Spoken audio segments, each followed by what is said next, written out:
Da li biste vi ušli nekad u neki reality, na primjer, vaše mišljenje o realitima konkretno? Pa nudio mi Željko Mitrović da ostanem na farmi za 100.000 evra do nove godine.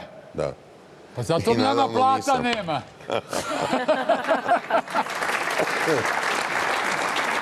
Pa zašto ste odbili? Ja sam moj ulazak na farmu shvatio kao jednu dobru priliku za političku tribinu. I ja sam tu priliku iskoristio i svi farmeri su također građani ove zemlje, imaju pravo glasa, imaju rođake i prijatelje na koje mogu da utiču i tako dalje. I pogotovo imao sam višemilionski auditorijum koji je to pratio, slušao i gledao.